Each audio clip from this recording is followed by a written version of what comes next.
बिस्मिल्लाहिर्रहमानिर्रहीम, अस्सलाम वालेकुम। अली सलमान जीटीवी के तमाम नाजरीन को जी स्पोर्ट्स में खुश आमदेद कहता है, जहां रोजाना जो है बुध से लेकर जुमेरात तक जो है पीर से लेकर जुमेरात तक जो है हम आपकी खिदमत में शो को लेकर आते हैं और बात करते हैं उस दिन खेले जाने वाले मैचेस या उस दिन से जुड़ी स्पोर्ट्स की खबरों के बारे में। आपके इल्म में है कि फीफा फुटबॉल वर्ल्ड कप अब सेमीफाइनल के मरहले में दाखिल हो चुका है और आज रात अब से थोड़ी देर के बाद मैच खेला जाएगा दो जबरदस्त टीमों के दरमियान, जहां पे स्पेन और फ्रांस की टीमें एक दूसरे के बद्दे मुकाबिल होंगी। इन दोनों की जो राइवलरी रही है वो बड़ी ज़बरदस्त राइवलरी रही है, क्योंकि अगर हम स्टैट्स के हवाले से बात करते हैं तो स्पेन और फ्रांस के दरमियान अब तक मजमूई तौर पे 38 इंटरनेशनल मैचेस खेले जा चुके हैं और यहां पर स्पेन का पलड़ा भारी नजर आता है। स्पेन ने इन 38 खेले जाने वाले मैचेस में से 18 मैचेस में कामयाबी हासिल की है, 13 में जो है फ्रांस को फतह हासिल हुई और 7 मैचेस में जो है वो ड्रॉ पे उसका नतीजा सामने आया। इसके साथ साथ अगर हम बात करते हैं तो फ्रांस वो टीम है जो स्पेन के हाथों ना सिर्फ 2024 के नेशंस लीग में सेमीफाइनल से बाहर हुई, बल्कि साथ साथ यूरो कप के सेमीफाइनल से भी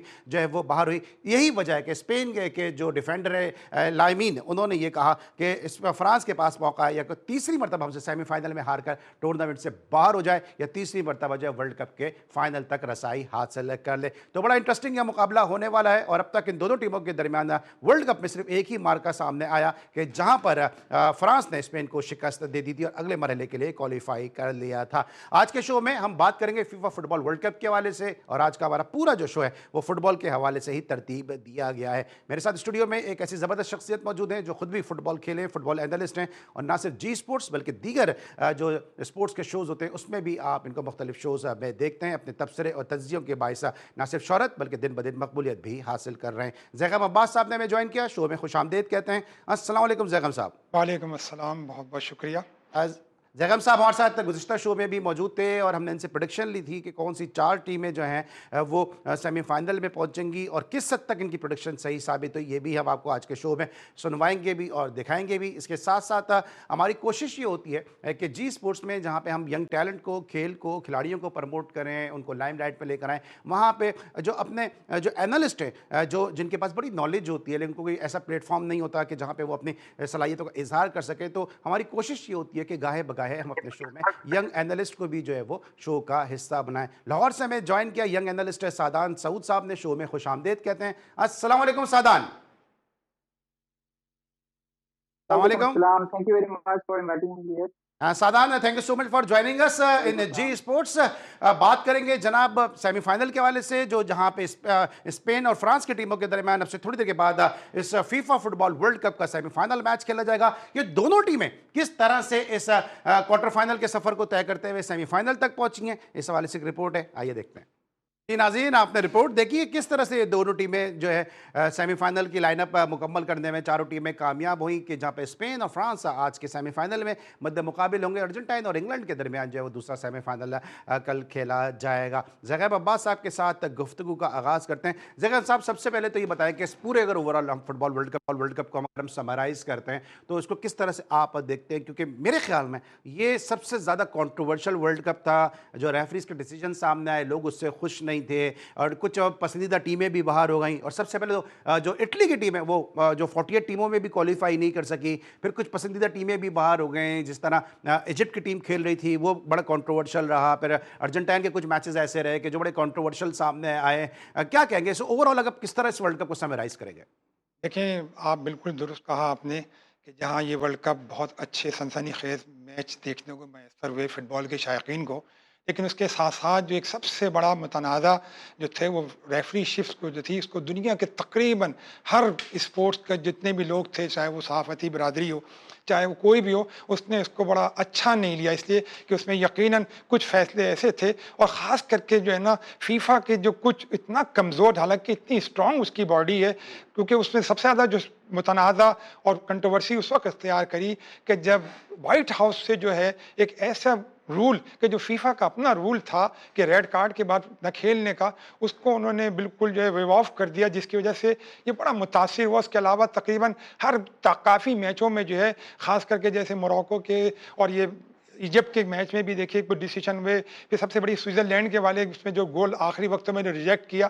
तो ये फैसले ऐसे थे कि जबकि फीफा बारहा ये कह चुका कि हमने बहुत ज़्यादा टेक्निकली ऐसी चीज़ें इसमें इंट्रोड्यूस कराई हैं कि ताकि इम्पार्शियलिटी जो है वो कायम रहे, लेकिन वो इस चीज़ में खातिर खा कोई कामयाबी हासिल नहीं कर सके और उन्होंने बहुत ज़्यादा मुतनाज़ इतनी चीज़ें हुई कि जिसकी वजह से उनको बड़ा नुकसान उठाना पड़ा। और इन्फिनिटेनो जो है, जो प्रेसिडेंट हैं फीफा के, तो वो तो खैर बहुत ही ज़्यादा इस वक्त जो है तनाज़ात के इसमें शिकार रहे।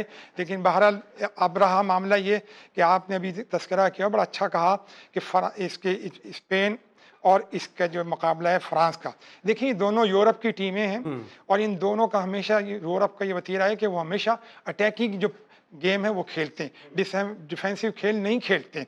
अब देखिए अगर आप गौर करें स्पेन का, तो स्पेन में एक चीज़ जो एडवांटेज है वो ये है कि डूकू है, पेड्री है, लेमिन यमाल है, ये वो प्लेयर है, करिश्माती प्लेयर लेमिन यमाल, कि जो किसी भी वक्त खेल में कुछ ऐसा जादुई हरकत वो कर सकता है कि जो अपनी टीम के लिए जो है फतह के लिए राह हमार कर सकता है। फिर इनको एक सबसे बड़ा एडवांटेज जो है वो ये है कि देखिए बार्सिलोना और रियल मैड्रिड, स्पेनिश लीग जो है दुनिया की बहुत बड़ी लीग है, उसकी वजह से भी इनको एक बहुत बड़ा एडवांटेज है।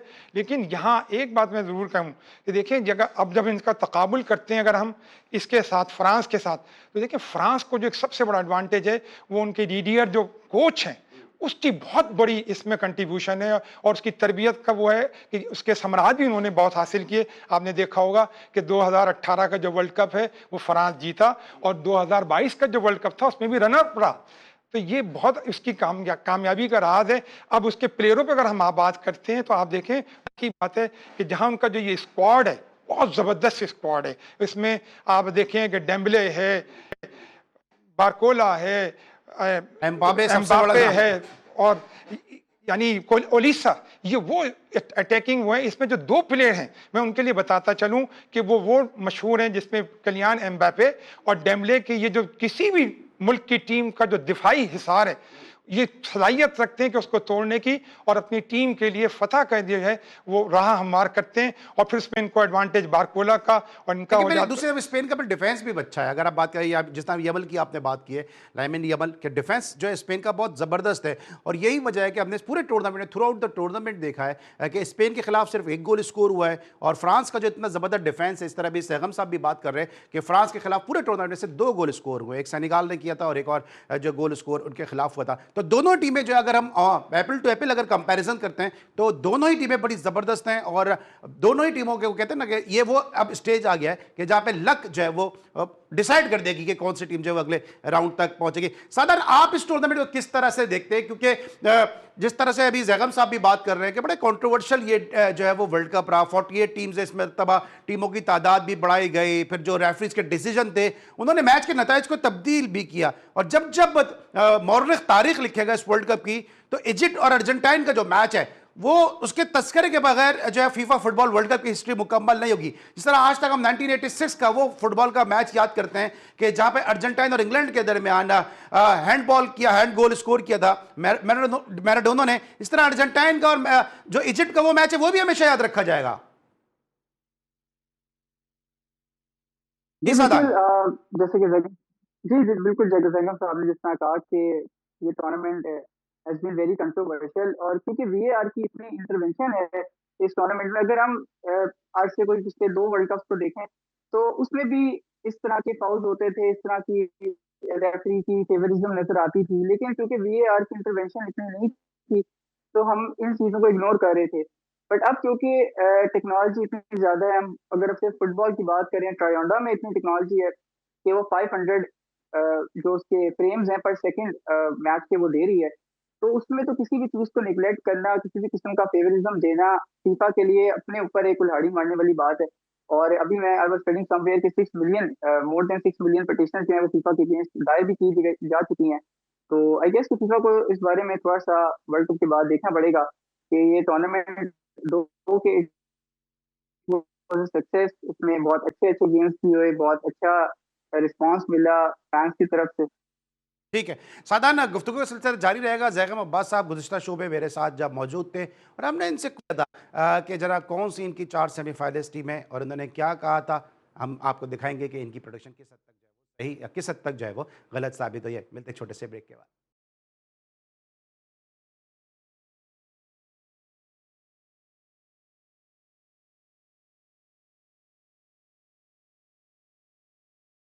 बैक आफ्टर द ब्रेक, और ब्रेक पे जाने से पहले हम डिस्कस कर रहे थे ज़ैगम अब्बास साहब से और सादान शऊद साहब से फीफा फुटबॉल वर्ल्ड कप को कि आखिर ये इतना कंट्रोवर्शियल वर्ल्ड कप बनकर क्यों सामने आया है। मेरे गुज़िश्ता शो में ज़ैगम अब्बास साहब जब मौजूद थे, यकम जुलाई को उन्होंने मेरे शो को रौनक बख्शी थी। यकम जुलाई को हमारे ये गेस्ट थे, हमने फीफा फुटबॉल वर्ल्ड कप के हवाले से बात की थी, और उस वक्त तक तो जो राउंड ऑफ 16 शुरू भी नहीं हुआ था। उस वक्त हमने इनसे पूछा था कि कौन सी जो 4 टीमें वो सेमीफाइनल में पहुँचेंगी। ज़ैगम अब्बास साहब ने क्या कहा था यकम जुलाई 2026 को, आइए सुनते हैं। कहा कि फ्रांस के बहुत ज्यादा चांस हैं। अगर मैं आपसे ये पूछता हूँ कि 4 टीमें ज़ैगम अब्बास साहब के दानिश में कौन सी हैं जो सेमीफाइनल तक पहुंच सकती हैं, तो सर क्या आपके ख्यालात हैं? देखिए, मैं इसमें जो समझता हूँ इस वक्त जो बहुत अच्छी कारकर्दगी जो है, इंग्लैंड भी बहुत अच्छी कारकर्दगी दिखा रहा है। उसकी वजह ये कि उनका जो है वो बड़ी स्ट्रॉन्ग है, और उनके जो प्लेयर्स जैसे हरिकेन है, साका है, एंडरसन है, ये बड़े बड़े प्लेयर हैं और ये साल साल खेलते रहते हैं। तो आपस में खेलने की वजह से इनका कम्बिनेशन जो कॉन्फिडेंस है वो बहुत बड़ा डेवलप हुआ है। तो मैं समझता हूँ कि एक इंग्लैंड को मैं समझता हूँ, और अर्जेंटीना और ब्राज़ील, ये 4 वो हैं जो मुझे लगता है कि ये सेमीफाइनल खेलने वाली टीमें हैं। ऑलराइट है जनाब, आपने सुना ज़ैगम अब्बास साहब की प्रेडिक्शन आपने सुनी। 4 में से 3 टीमें जो है वो इनकी पहुंच चुकी हैं सेमीफाइनल में। ज़ैगम अब्बास साहब, सबसे पहले तो आपकी गेम अवेयरनेस को, गेम नॉलेज को हम यहाँ पे सराहेंगे, और यही वजह है कि जब जब हम फुटबॉल की बात करते हैं तो आप हमारे चंद उन फुटबॉल के एनालिस्ट भी होते हैं जो हमेशा हमारे शो में आप मेहमान भी बनते हैं, और ये दुनिया ने देख लिया कि ज़ैगम अब्बास साहब ने उस वक्त ये बात कही थी कि जब जो है वो सेमीफाइनल जो टीमें हैं उनका दूर दूर तक पता भी नहीं था। सबसे पहले तो बताएं कि 4 में से आपकी 3 टीमें सही हुई। ब्राज़ील के साथ क्या हुआ, आपको क्या लगता है, क्या रीज़न रहा कि वो सेमीफाइनल में नहीं पहुंच सके?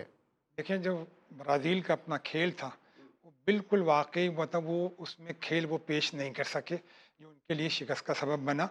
वरना यकीन जाने कि जिस तरह का उनका गेम था, यानी वो हकीकतन वो गेम खेल ही नहीं सके, कि जिसकी वजह से जो है वो बाहर हो गए। तो लेकिन इसमें कोई शक नहीं कि उन्होंने खैर मुकाबला बहुत अच्छा किया। ऐसा नहीं था कि बिल्कुल वन साइडेड मैच था, अच्छा खेल के हारे। और देखिए, हार और जीत जो है वो एक गेम का हिस्सा है। लेकिन बात ये होती है कि फुटबॉल के जो शायकीन हैं वो जो तवक्कात रखते हैं, अगर वो अच्छा खेल पेश करके कोई हारता है तो उसको बड़ी दाद देते हैं। साथ ब्राजील की तो आप बात कर रहे हैं, क्या आपको लगता है कि नॉर्वे उस दिन एक्स्ट्राऑर्डिनरी अच्छा खेला, या आपको लगता है कि ब्राजील की गलतियों से नॉर्वे को जो है उस दिन जीत मिली? देखिए, इसमें इसका अर्लिंग हालैंड जो है उसका बहुत बड़ा हाथ है। और यकीनन वो देखिए, उसने वो वही करिश्माती प्लेयर था, उसने ये सारा गेम जो था वो पलट के रख दिया।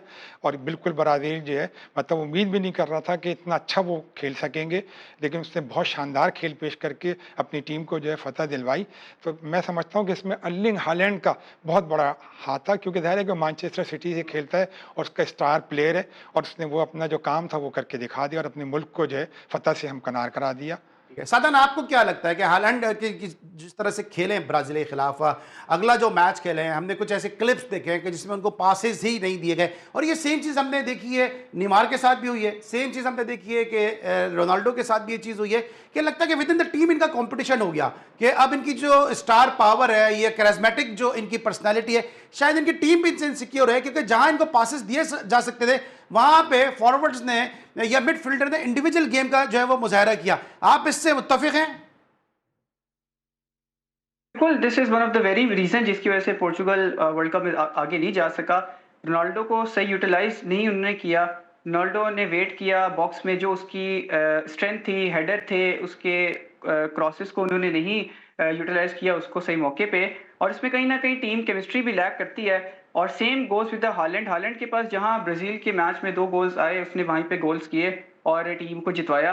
लेकिन ये अगर हम इसी के बरक्स देखें अर्जेंटीना को, तो वो रिलाई करते हैं मेसी के ऊपर। मेसी डीप डाउन आता है, मेसी को वो बॉल ज्यादा खिलाने की कोशिश करते हैं, कि उनको पता है कि जब मेसी के पास बॉल जाएगा तो हमारे चांसेस बढ़ेंगे, क्योंकि when Messi get the ball तो ओपोजिशन के डिफेंडर्स ऑटोमेटिकली मेसी के ऊपर जाते हैं, तो स्पेसेस काफी ज्यादा जो है वो खाली मिलती हैं, जिसकी वजह से अर्जेंटीना को कम बैक करने में भी आसानी हुई और उन्होंने जो है वो आगे सेमीफाइनल तक जो है वो पहुंचे। तो ये डिफरेंस जो है वाज़ेह नजर आता है स्टार प्लेयर्स में। आप उनको यूटिलाइज नहीं करेंगे तो रिजल्ट फिर आपके सामने है। अच्छा, मैं सेमीफाइनल पे आता हूं आप दोनों के साथ, लेकिन अभी आपने मेसी का जिक्र किया। ये टूर्नामेंट मेसी के लिए आपको कैसा लगा? क्योंकि थोड़ा सा मेसी जो इस टूर्नामेंट में मेसी भी बड़े कंट्रोवर्शियल बन के सामने आए, और हो सकता है अर्जेंटाइन में तो उनकी फैन फॉलोइंग हो, लेकिन पूरी दुनिया में उनकी फैन फॉलोइंग उनके एटीट्यूड की वजह से, उनके बिहेवियर की वजह से किसी हद तक आपको लगता है कि मुतासिर हुई है? जी, जो कह लें कि रोनाल्डो के फैंस हैं या मेसी के जो कह लें कि जो मेसी को नहीं सपोर्ट करते, उनको तो इस चीज़ के ऊपर काफ़ी बातें करने का मौका मिला है। लेकिन I have been very honest कि मेसी की performance was one of the best in the world cup at this age, और इतने वर्ल्ड कप खेलने के बाद, पिछला वर्ल्ड कप जीतने के बाद, 14 के हारने के बाद भी he is the top scorer with 2 assist, और वो एम्बापे और हालैंड अपनी जो उनकी 10-10 साल उनसे छोटे हैं, उनके साथ वो कम्पीट कर रहा है, और लोनली वो टीम को कैरी करके जो है वो सेमीफाइनल तक लेके आया है। तो कहीं ना कहीं इसका क्रेडिट भी उसको जाता है। Controversies are there, favouritism is there, सारा कुछ जो है वो साथ साथ है, बट परफॉर्मेंस को आप निगलेक्ट नहीं कर सकते। He has been very fruitful for Argentina, और इंग्लैंड के अगेंस्ट भी आई हैव सीन के if England can stop Messi, they can stop Argentina, और Messi moment can make them into the finals. बिल्कुल ठीक है। अब जरा सेमीफाइनल की तरफ वापस आ जाते हैं। स्पेन और फ्रांस दोनों टीमें, इस तरह मैंने कहा कि स्पेन के खिलाफ इस पूरे टूर्नामेंट में सिर्फ 1 गोल स्कोर हुआ, फ्रांस के खिलाफ सिर्फ 2 गोल स्कोर हुए। आज डिफेंस का रियल टेस्ट होगा ज़ैकम साहब, दोनों गोलकीपर्स का रियल टेस्ट होगा, क्योंकि दोनों ही टीमें, जिस तरह हमने पहले भी बात की है, बड़ी ऑर्गेनाइज हैं, कंपोज हैं, और कॉम्बिनेशन दोनों टीमों का बड़ा ज़बरदस्त है। बिल्कुल, देखें आप सही कह रहे हैं। मैं बताता चलूं कि इस अब तक के इस टूर्नामेंट में मतलब ये अनबीटन है फ्रांस की टीम जो है, मतलब अभी तक किसी से शिकस्त नहीं खाई है। और दूसरी बात ये है कि देखें, इसमें मैं फिर बताता चलूं कि ऑन द ग्राउंड सिचुएशन वो है कि अगर आज एक ज़रा से भी किसी भी प्लेयर की मिस्टेक जो है वो दूसरी टीम को जो है फतह से हमकिनार करा सकती है, क्योंकि तकरीबन दोनों टीमें जो हैं वो हम पल्ला हैं। और जब गेम होता है तो आप यकीन जाने कि उस वक्त ऐसी सिचुएशन क्रिएट होती है, उसमें 3-4 चीज़ें बहुत ज़्यादा जो हैं वो डिपेंड करती हैं।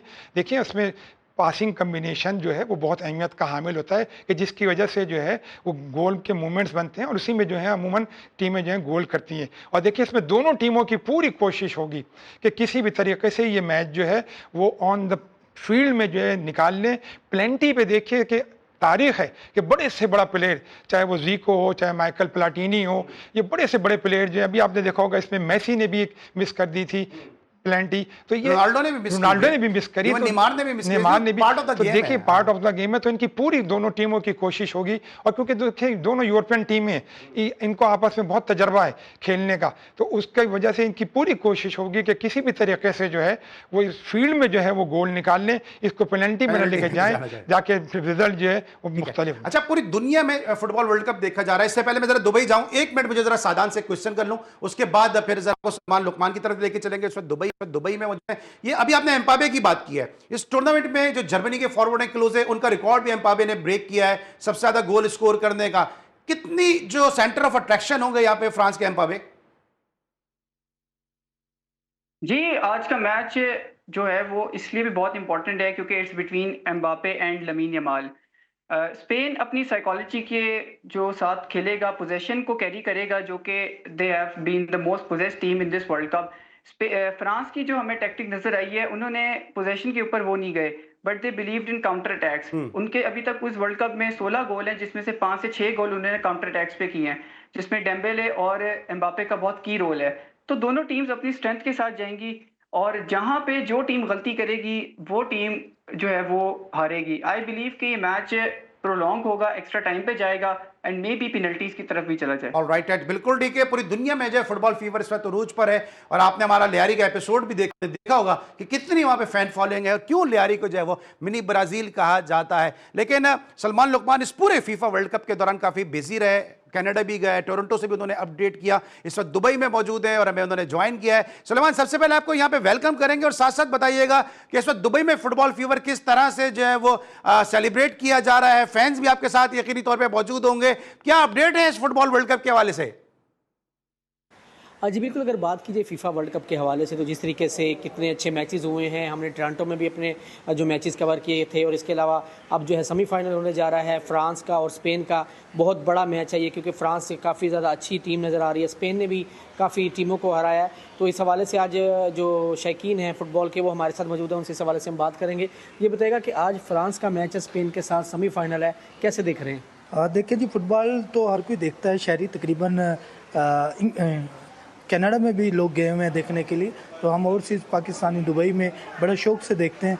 तो मेरा ख्याल में कि फ्रांस जो है वो विन कर जाएगा। बाकी ये मैच है, फुटबॉल है, कोई पता नहीं कि कौन जीत सकता है। अच्छा, ये भी बताएगा कि अगला मैच जो सेमीफाइनल है बड़ी टीम में इंग्लैंड और अर्जेंटीना, जो मेसी की टीम है, तो क्या आप किसको देखने जीता हो? इंग्लैंड भी अच्छा खेलती है, लेकिन अर्जेंटीना जो है ना वो मेरा ख्याल है कि विन कर जाएगी। बहुत शुक्रिया जी। इनका कहना है कि अर्जेंटीना विन कर जाएगी। और इसके अलावा फीफा वर्ल्ड कप की अगर बात कीजिए तो मैचेस जारी हैं और आज सेमीफाइनल बड़ा होने जा रहा है और लोग एक्साइटेड हैं, अपनी अपनी टीमों को भी सपोर्ट कर रहे हैं। बहरहाल ये है कि ये जो फीफा वर्ल्ड कप है, सब टीमें, 4 टीमें, जो चारों टीमों ने बड़ा अच्छा खेला है। जिस तरीके से अभी आज जो है सेमीफाइनल खेला जाएगा फ्रांस का और स्पेन का, देखना ही होगा कि कौन सी टीम जीती है, लेकिन दोनों टीमें मजबूत नजर आ रही हैं। और आगे सेमीफाइनल जो होगा अर्जेंटीना का और इंग्लैंड का, वो भी काफ़ी बड़ा मैच नजर आ रहा है जी। ठीक है, thank you so much update करने के लिए। जना पूरी दुनिया में फुटबॉल फीवर उरूज पर है और इस्लामाबाद में क्या माहौल है फुटबॉल के हवाले से भी आपको अपडेट करेंगे एक छोटे से ब्रेक के बाद।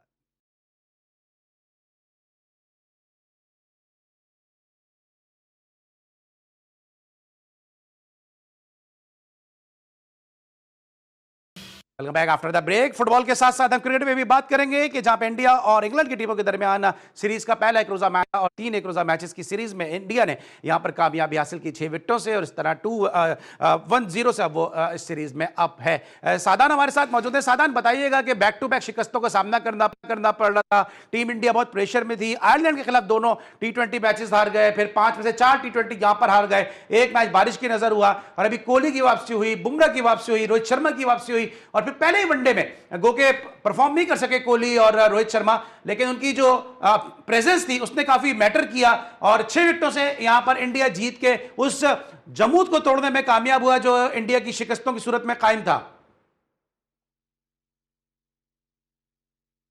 जी बिल्कुल, इंडिया के लिए बहुत इंपॉर्टेंट विक्ट्री थी आफ्टर जो उन्होंने T20 सीरीज जो वो हारे हैं 4-0। उसके बाद शुभमन गिल की जो एक बड़ी एक्सेप्शनल परफॉर्मेंस थी, 80 runs he got but retired hurt हो गए अनफॉर्चुनेटली। कोहली का कमबैक था बट वो अपने उस लेवल पे नहीं खेल सके। LBW आउट हुए जोफ्रा आर्चर में एंड सुंदर ने जो है वो जबरदस्त इनिंग खेल के तो है वो मैच को फिनिश किया। तो आई बिलीव कि इंडिया जो है वो अब थोड़ा सा बेहतर परफॉर्म करेगा आफ्टर जो उनके साथ लास्ट कपल ऑफ सीरीज में हुआ है, बिकॉज उनकी team as a team wise they are the best in the world और इंग्लैंड में इंग्लैंड को हराना won't be an easy task. लेकिन आपको लगता है कि इस मैच का मोमेंटम जो है, इस मैच का जो मोमेंटम है वो इंग्लैंड ने खुद अपने हाथों से गंवाया, क्योंकि एक मौके पे उसके 116 पे 6 आउट हो गए थे, फिर एक अच्छी पार्टनरशिप लग गई, डॉसन ने रन्स कर दिए, रूट ने रन्स कर दिए, ऐसा लग रहा था कि इंग्लैंड इस मैच में वापस आ गया है। लेकिन जब इंडिया की बैटिंग शुरू हुई है, कोहली को भी आउट कर गए, रोहित को भी आउट कर गए, फिर उन्होंने मोमेंटम को खो दिया। जी बिल्कुल ऐसे ही है कि जब अर्ली विकेट्स उन्होंने इंडिया की ली और उसके बाद दे हैड द चांस कि वो मैच को अपनी तरफ लेके जा सकते थे, बट उन्होंने उसको जो है वो ज़ाया किया। अय्यर और सुंदर की पार्टनरशिप, उनके 35 स्कोर और 62 स्कोर्स की वजह से जो है वो इंडिया जीत गया। उन्होंने उनको मौका दिया फील्ड में सेट होने का और वो सेट हो गए and they finish it well. So eyes on the second game के अब सेकंड गेम में इंग्लैंड किस तरह जो है रिस्पॉन्स करता है इंडिया को और कोहली और की क्या इनिंग्स होती है, क्योंकि उसके लिए भी ये गेम नेक्स्ट गेम काफी इंपॉर्टेंट होगा। ठीक है जयराम साहब, आप चूंकि फुटबॉल के हवाले से काफ़ी ज़्यादा वोकल भी हैं, क्रिकेट को भी आप फॉलो करते हैं, इंडिया में बड़ी तनकीद हो रही है इस बात को लेकर कि क्यों अब जो है वो नई नस्ल की तरफ वो बढ़ रहे हैं, यंग फ्रेश लेग की तरफ बढ़ रहे हैं, यंग ब्लड की तरफ बढ़ रहे हैं। कोहली को और रोहित को वापस क्यों बुलाया गया? आप समझते हैं कि सीनियर प्लेयर किसी भी खेल में हो, उसकी मौजूदगी जब तक वो उसकी फिटनेस है, उसकी फॉर्म है बनती है, आप समझते हैं कि जो है वो यंग ब्लड को जो है वो इंडक्ट कर देना चाहिए? अच्छी बात है। देखिए स्पोर्ट्स में यही होता है कि अब अभी 39 इयर्स का इसी को देख लें आप, मेसी को, कि ठीक है, लेकिन कितनी बड़ी बात है कि इस एज में भी जो है वो इतना परफॉर्म कर रहा है, करोड़ों उसके पुरस्कार हैं। तो इसी तरह इसमें भी कोई शक नहीं कि क्रिकेट के हवाले से अगर कोहली और इनको देखते हैं, विराट कोहली हो गया, तो प्लेयर तो हैं, देखिए इसमें कोई शक नहीं। स्पोर्ट्समैनशिप जो होती है वो ये दिखाती है कि वो किसी भी मुल्क का हो, लेकिन बदबख्ती है इंडिया की कि इंडिया ने सबसे पहले जो है इस खेल के अंदर जो है पॉलिटिक्स को इंट्रोड्यूस कराया और उसकी जो उसको इंडोर्स जो किया वो प्रेसिडेंट ट्रम्प ने कर दिया। तो ये दोनों ममालिक जो हैं इन्होंने इसकी इब्तिदा करी। इंडिया पॉलिटिक्स को लेकर आया गेम के अंदर, इससे लॉस हुआ इंडिया को? बिल्कुल लॉस हुआ। से देखें कि यानी आईसीसी जो थी वो ऐसा लगता था कि जैसे उसकी बिल्कुल ओबे करती है उसकी हर चीज़ को, यानी कोई उसने स्टैंड नहीं लिया। मतलब कितनी बुरी सी बात है कि किसी मुल्क के लिए आप कहें कि जी हम यहाँ नहीं खेलेंगे, वहाँ नहीं खेलेंगे। खेल के अंदर ये तमाम चीज़ें मायने नहीं रखती हैं। हालांकि आप यकीन करें, जो अच्छे प्लेयर, जो लेजेंड प्लेयर हैं, वो एक दूसरे का बड़ा रिगार्ड करते हैं और बड़ी एक दूसरे की कदरदानी करते हैं। यही एक स्पोर्ट्समैनशिप दिखाती है। बिल्कुल सही। खेलना तो दूर की बात है, हाथ मिलाने से भी वो तो इनकारी कभी कभी नज़र आ जाते हैं कि हाथ भी जो है वो अपने मुखालिफ टीम से लेंगे। लेकिन ये बात हकीकत है कि जो पहला एक रोज़ा मैच खेला गया उसमें रोहित और विराट की जो वापसी है किसी हद तक वो मायूस कुन रही। लेकिन अभी सीरीज़ के 2 एक रोज़ा मैच मजीद बाकी हैं। उम्मीद है कि अगले दोनों मैचेस में इन दोनों की कारकर्दगी हार और बेहतरी नज़र आएगी। ब्रेक लेंगे, वापस आएंगे, मजीद फुटबॉल को डिस्कस करेंगे। मिलते छोटे से ब्रेक के बाद।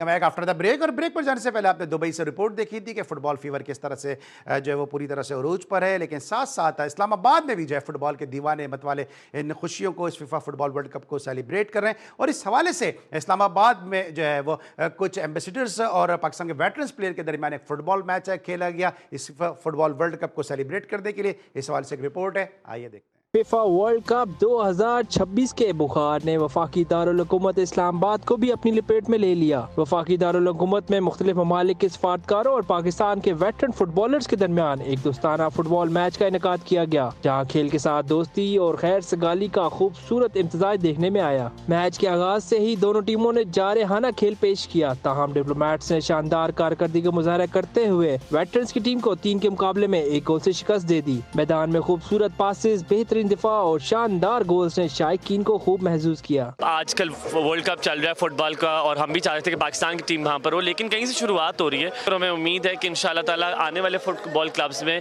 या जो आने वाले फुटबॉल वर्ल्ड कप्स हैं उसमें पाकिस्तान की टीम भी नुमाया नजर आएगी। फुटबॉल गेम ही ऐसा है कि जब वर्ल्ड कप आता है तो पूरी दुनिया में उसका पैशन फैलता है और यहाँ तक हमें नजर आता है जैसा भी आप खेलते हो, कोई भी स्किल लेवल हो, आप बाहर खेलने आते हैं, अपना बेस्ट खेलते हैं। मैच में शरीक मुख्तलिफ ममालिक के सफारतकारों ने भी खेल के जज्बे को सराहा।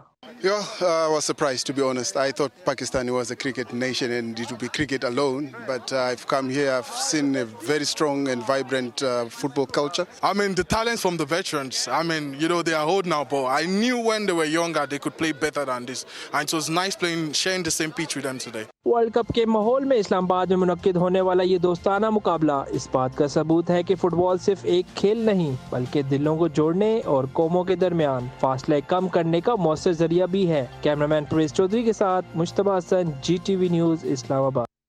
Thank you so much Mushtaba, बड़ी ज़बरदस्त रिपोर्ट आपने दिखाई फुटबॉल के हवाले से। और ज़ैगम अब्बास साहब और सादान हमारे साथ मौजूद हैं। ज़ैगम साहब, फॉर्मेशन की अगर हम बात करते हैं, पहले तो फॉर्मेशन बताइए कि दोनों टीमों की फॉर्मेशन को अगर हम कंपैरिजन करते हैं तो किसकी फॉर्मेशन आपको ज़्यादा बेहतर नज़र आती है? देखिए, मैं फ्रांस की टीम की कॉम्बिनेशन को, फॉर्मेशन को बहुत ज़्यादा स्ट्रॉन्ग समझता हूँ कि उसमें देखिए मैंने आपसे भी कहा ना कि ये 2 प्लेयर जो हैं वो सलाहियत रखते हैं कि जो किसी भी मुल्क की टीम के जो दिफाई हिसार है उसको तोड़ने की सलाहियत रखते हैं और ये राह हमवार करते हैं अपने फॉरवर्ड्स के लिए। फिर इनको देखिए फॉरवर्ड में 2 बहुत बड़े जो फॉरवर्ड्स हैं उनका एडवांटेज है। ओलीसे बहुत बड़ा प्लेयर है, उसको यानी आप ओली से, उसके साथ में बारकोला, ये 2 प्लेयर जो उनके फॉरवर्ड लाइन है। फिर हम जब डिफेंस में देखते हैं उनके तो विलियम सलीबा है, वो बहुत स्ट्रॉन्ग, यानी उसकी दिफाई डिफेंडर जो है बहुत मशहूर है।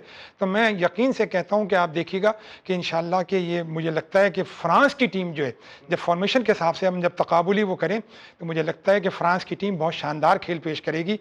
और इसमें कोई शक नहीं कि ये मुकाबला बिल्कुल बहुत अच्छा और कांटेदार मुकाबला होगा।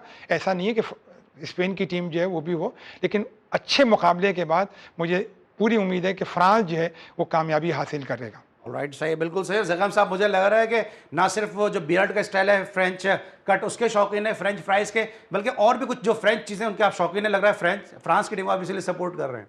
नहीं, बात सिर्फ ये है कि आप यकीन जाने कि देखिए मैंने आपसे तस्करा किया ना कि उसके कोच का उसका बहुत बड़ा हुआ है, कोच की वजह से आप जीडीआर का। सादान, आप बताएगा भाई, ये तो फ्रांस की टीम को सपोर्ट कर रहे हैं, आप भी क्या फ्रांस को सपोर्ट कर रहे हैं या आप स्पेन के साथ जाएंगे?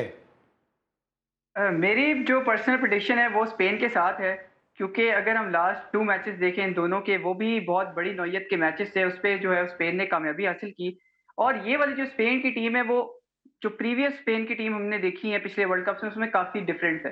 अगर हम 2018 के स्पेन का मैच देखें जो रशिया के साथ था, 1000 से ज्यादा पासेस थे, 75% तक पोजीशन था, लेकिन वो टीम पेनल्टीज पे वर्ल्ड कप से बाहर हो गई। ये टीम कदरे बेहतर है, यंग बेहतर टीम है। और ठीक है, जरा है। जरा गोल्डन बूट की भी बात करते हैं जैगम साहब से। जैगम साहब, गोल्डन बूट का अवार्ड किसको जाता हुआ और मिलता हुआ देख रहे हैं? देखिए, इसमें दो इस वक्त जो हैं वो कंपटीटर्स हैं। इसमें एक तो मेसी हैं, क्योंकि वो भी 8 गोल के साथ हैं, और दूसरे जो है किलियान एम्बापे जो हैं, उनके भी 8 गोल हैं।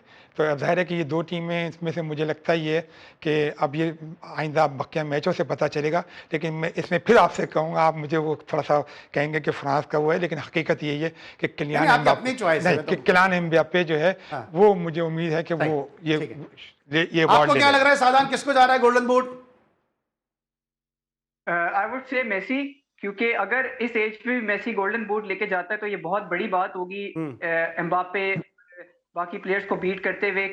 हैरी केन के भी 6 गोल हैं, जूड बेलिंगम 6 गोल हैं, और 2-2 मैचेस सबके पास हैं। 3rd पोजीशन का मैच भी है यहाँ पे। So let's see, but I hope for Messi. बिल्कुल ठीक है। अच्छा, मेसी की बात करें, लेकिन हो सकता है भाई आज जिस तरह कोहली नहीं चले, मेसी भी ना चल सके कल के मैच में। बिल्कुल ऐसा हो सकता है, और अगर मेसी ना चलेगा तो इंग्लैंड के लिए ये बहुत साइड की रिलीफ होगी, बिकॉज उन if they stop Messi they can stop Argentina, और उनके लिए फाइनल कोई नहीं रोक सकता। अर्जेंटीना इंग्लैंड के मैच में अगर प्रेडिक्शन लूं क्विकली जाते जाते, आपकी टीम कौन सी है? मैं देखिए फिर बताता हूं आपको कि क्विकली सर, मैं बिल्कुल जो है इसको इंग्लैंड को इसलिए करूंगा कि इस वक्त बेलिंगम जो है, ठीक है, और हैरी केन, इनका जो दोनों का इंग्लैंड का आपकी टीम कौन सी है कल के मैच के लिए? अर्जेंटीना। अर्जेंटीना। आप दोनों ने फैसला किया एक दूसरे के अगेंस्ट ही जाएंगे। खैर कोई बात नहीं है, जैगम साहब और सादान साहब के दरमियान भी यहाँ पे मैच एक शुरू हो चुका है। दोनों ने जो अपनी सेमीफाइनलिस्ट टीमें बता दी हैं कि फ्रांस को सपोर्ट करते हैं और इंग्लैंड को सपोर्ट करते हैं, जबकि सादान साहब जो हैं वो स्पेन और अर्जेंटाइन के साथ जा रहे हैं। आज के लिए बस इतना ही, और आप इंशाल्लाह देख रहे हैं कि जिस तरह से फुटबॉल फीवर उरूज पे, इस तरह हम फुटबॉल के वाले से मुख्तलिफ शोज़ भी तरतीब दे रहे हैं। लियारी से भी अपने आपके लिए एक शो लेकर आए जो मिनी ब्राज़ील कहा जाता है, और मुसलसल फुटबॉल को भी जी स्पोर्ट्स में हम कवर कर रहे हैं, और आइंदा भी जब तक ये फुटबॉल वर्ल्ड कप जारी है आप हमारी कोशिशें और काविशें देखते रहेंगे। उम्मीद है शो आपको पसंद आया होगा। नेक्स्ट शो में फिर मुलाकात होगी। अली सलमान को पूरी प्रोडक्शन टीम के साथ इजाजत दीजिए। अपना बहुत ख्याल रखिए। अल्लाह हाफ़िज़।